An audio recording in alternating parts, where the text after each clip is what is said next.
revient donc sur ce violent fait divers qui a eu lieu ce week-end à Bora Bora. Plusieurs bagarres ont eu lieu à Veitapé lors d'un bal. Elles ont conduit un jeune homme en réanimation au CHPF du Taoné. Nos journalistes se sont rendus sur les lieux de l'agression. Une agression et une famille aujourd'hui plongée dans la tristesse qui a choisi de porter plainte. Elle appelle également au retour au calme. Athéna Milcam et Naya Bennett. C'est ici, place Touvavo, que tout a commencé. En marge d'un bal organisé samedi soir, un jeune homme de 28 ans, Hiro, s'est violemment fait agresser par des jeunes. Le crâne fracturé, il a été transféré au CHPF du Taoné à Tahiti. Mais ici, sur l'île, la tension est montée d'un cran. Hier, une rixe a éclaté à quelques kilomètres d'ici, à Tipoto. Un enchaînement de violences qui a bouleversé la famille. La liste qu'il y a eu hier, ce sont mes neveux, ce sont mes cousins, ce sont mes tontons, ce sont des amis. Moi, ça me réconforte d'un côté parce que bon, je sais que c'est pas bien, mais au moins on a pu attraper 4 des personnes qui ont attaqué mon garçon. Pas croire, en tant que maman, j'ai eu de la peine pour eux, même si mon fils il est dans le coma. Je sais que ces enfants ont des parents. Tout comme nous, j'aurais pas aimé être à leur place, mais ça peut pas se passer autrement. J'ai déposé une plainte contre les agresseurs. Bon, il fallait des preuves.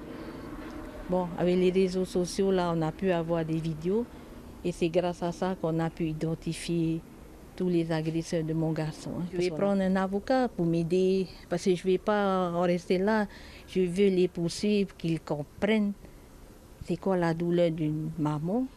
Nous voilà à Tipoto. C'est ici que des centaines de personnes se sont attroupées hier, lundi, sur fond de règlement de compte, comme vous venez de l'entendre. Certains des jeunes agresseurs présumés viennent des quartiers derrière moi. Nous avons rencontré leur famille.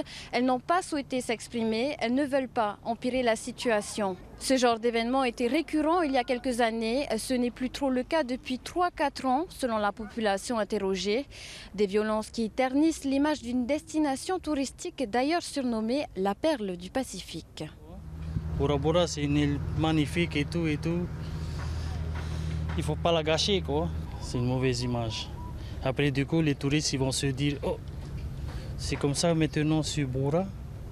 Il y a des jeunes qui se tapent dessus à chaque fois. Ouais.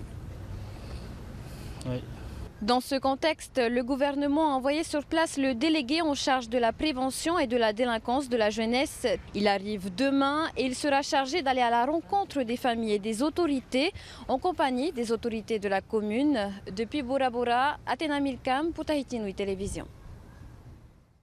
Voilà, merci à nos envoyés spéciaux sur place. Et à la suite de cette rixe, 3 hommes ont été placés en garde à vue lundi soir à Bora Bora. Les mises en cause seront déférées ce mercredi au palais de justice de Papeete pour être jugées dans le cadre d'une comparution immédiate.